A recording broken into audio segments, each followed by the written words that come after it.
Tällä kertaa me tehdään mulle isommat pyöränkotelot, jolloin saadaan luonnollisesti enemmän tilaa renkaalle ja autoa madallettua lisää. Mulla oli viime kesänä se ongelma, että mulla hankas renkaat tonne koteloihin jo sillä korkeudella, ja mä olisin halunnut perää vieläkin alemmas, joten tällä siitä päästään nyt sitten toivon mukaan ainakin eroon. Mulla oli heti alkuun oikein hyvät simppelit suunnitellut, miten tää täytyy toteuttaa, mutta nehän menee tässä sitten monta kertaa videon aikana uusiksi. No nyt se on siinä vaiheessa, että uskotan leikkaamaan siitä. Mä koitin piirtää jonkunnäköisen viivan tuohon, mitä seurata, mutta tiedän nyt, että meneekö sitä terääjästä läpi, mutta eikä saatu kun lähteä kokeilemaan. Ihan ekana mä lähdin leikkaamaan sitä rälläkällä ja sitten mä hyvin äkkiä tulinkin toisia aatoksia, että en mä välttämättä halua polttaa koko tallia, niin sitten mä vaihoin tämmöiseen, mikähän tää nyt on, paineilma saha tai joku vastaava härdelli.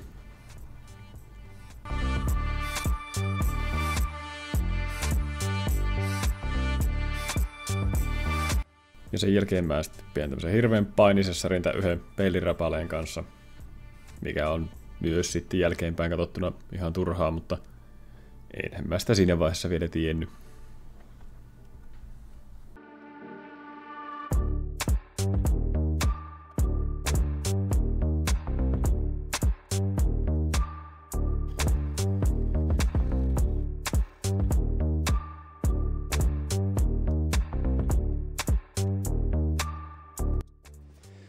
No niin, siitä lähti semmonen suikale pois. Tätä ei varmaan ollut kaikkein helpoin ja nopein tapa tehdä tää, mutta suunnitelmana oli se, että tästä jää tää palanen. Siistii tän reunan ja pinnan tästä, jos tän sais taitettua tähän reunaan kiinni. Niin ei välttämättä tarvitsisi tehdä ainakaan niin isoa palaa sitten uutta peltiä tonne sisäpuolelle. Mutta täytyy katsoa nyt, miten se tosta taittuu sitten, ja jos se taittuu, niin yltääkö se siltikään tonne ylös. Et joutuuko se joka tapauksessa tekemään lisää palaa. Ja vastaus on, joutuu, ja ison palan joutuukin tekemään. Eihän se nyt herranjumala mitenkään tosta voi taittua tuo pelti. Mutta no, sitä mä en silloin tiennyt, nyt mä sen tiedän. Jolloinka päästään tähän tilanteeseen.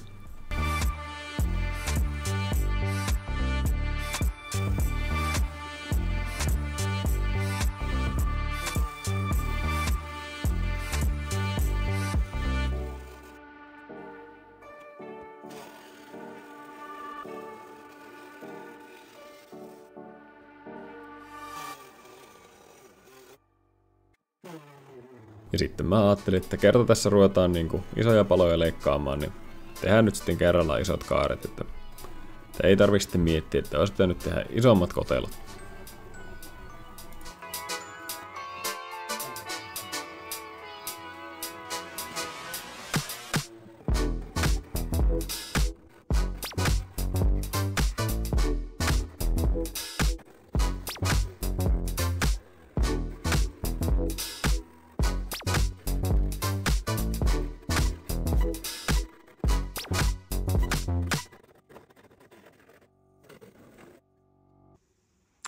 Joo, no hommat jäi viimeksi kesken sen takia, kun mä olin toi kompura leikkasi kiinni.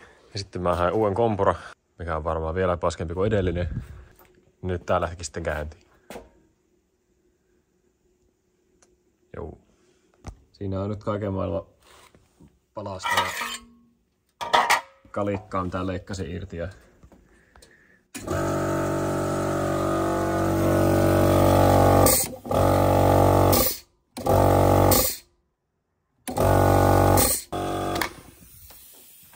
niin, olin sanomassa. Nyt on leikelty ainakin tähän tietoon. Ja siis joo, tästä nyt on alkuperäinen suunnitelma muuttunut hyvin moneen kertaan. Alkuperäinen idea oli leikata sinne pieni siivu siitä tästä kylestä ja sitten taittaa se alkuperäinen sisäpelti siihen. Mutta sitä olisi sen verran pitänyt leikata, että se ei mitenkään taitu se koko sisäkaari siitä. Jos mä hakkaan sen täältä reunasta ylös siihen, niin sitten sen tietysti fysiikan lakien mukaan täytyy tulla täältä alas sen verran. Ja se olisi joutunut venymään niin älyttömästi, että ei se olisi ollut mitään järkeä. Niin, ajattelin nyt sitten, että seuraava vaihtoehto oli se, että leikataan täältä kokonaan tää sisäkotelo, että voi vetää siihen suoran pellin pätkän käytännössä semmoisen pitkän suikaleen täältä, mikä tulee tätä tasasta taustaa vasten tänne. Eli teoriassa nyt, totta kai kulmille täytyy keksiä pienet ratkaisut, niin teoriassa ei tarvitse muuta kuin vetää tasainen levy tästä täältä ympäri ja sitten leikata tästä ylijäämä, tai mitä tulee ylite, niin leikata tämän mukaan irti. Ja siinä on kotelo. Mä en äkkiseltään keksi, mikä sen estäisi tässä. Seuraavaksi täytyy sitten tietenkin putsata kaikki nämä reunat, putsata kaikki niin kuin tämä kotelo ylipäätään, maalata kaikki täältä, että täällä ei jää mikään paljasmetalli ruostumaan. Ja sitten purkaa koko sisusta, koska mä oletan, että tämä on tuo mun tavarakotelo täällä sisällä. Tuo, mitä mä kolkuttelen. Että semmonen sitten seuraavaksi operaatioksi. Tietystihän tuota toista kylkeä ei olisi aloitettu. Ja siinähän sen mukavan haasteen siihen tuo se, että täällä on bensatankin luukku. Mä en voi ottaa tosta ja leikata. Sen kanssa täytyy keksiä joku ratkaisu. Tosta ei ihan hirveästi pysty ottamaan. No, täytyy sitä miettiä vähän ratkaisua siihen. No, mietitään sitä. Nyt on tääkin puoli kokonaan leikelty. En jaksanut kuvata tätä puolta ollenkaan, kun johan mä kuvasin ton toisen puolen, niin ei se sitä sen jännemmäksi muutu. On nyt vaan tosiaan tää tankiluukku tällä puolella. Ihan näinkin simppelisti ajattelin sen kiertää. Siihen suora pelti, tuohon pieni pala, tohon suora pelti. Ja sit se onkin taas samalla kuin tuossakin puolella, niin suora läpyskä vaan tuolta tänne asti. Vähän mua jänskitti se, että mitenhän tähän jää tilaa sitten renkaan kanssa, mutta onhan tässä nyt ihan hyvin. Vähän se on siinä ja siinä, mutta tarkoitus on kyllä vetää niin matala rengas kuin mahdollista, että se voi olla, että se ongelma löytyy täältä kyllä jostain ihan muualta sitten mahtumisen kanssa. Mutta se on tosiaan tunkilla ylällä iskari irrettu alapäästä tuolta irti, niin alakiinnikkeestä tuolta irti. Niin. Mutta semmonen. Kyllä tää aika massiiviselta näyttää tää vanne kyllä täällä. Nyt kun ei oo lokaria ollenkaan tossa. 12,5 tuumaa se on sisäreunasta sisäreunaa. Mutta toivotaan, että se sinne mahtuu. Ulkolippa on ihan hyvä. Sitä ei haittaa, vaikka se on ollut puolisen tuumaakin jopa lisää. Mutta sisäkannuahan nyt on ihan turhan paljon tuolla tällä. Mä en oikeastaan tee mitään. Sitä ei sitä näe ja joutuu vaan isomman renkaan ostamaan. Ja sit se rupeaa osumaan joka paikkaan tänne. Saa nähdä, miten se käy sitten täyttöputkia ja iskaritolpaa ja näiden kanssa. Että toivotaan, että ei tule ongelmia. En halua ruveta etsimään kapeampia sisäkannuja jostain.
Ja semmonen siitä nyt sitten tuli. Tai no, ei se ihan täysin valmis ole, täytyy vielä joku sauma-aine laittaa noihin kaikkiin hitsisaumoihin ja vielä jotain suojamaalia siihen päälle tulee. En tiedä maillaanko koko kotelon vai pelkästään nuo uudet kohdat, mutta kuitenkin. Siitä tuskin jaksan ruveta mitään videoa vääntämään ja toista puolta en rupea kuvailemaan. Mutta nyt ei ainakaan pitäisi korkeussuunnassa loppua toi tila tosta, että toivotaan, että tuo tankin luukun nurkka ei ole tässä liian lähellä, että ei siihen ainakaan olisi sitten heti osumassa. Mutta eikä mulla tällä erää muuta ole. Kiitos kun kahtoit videon ja palataan ensi kerralla taas.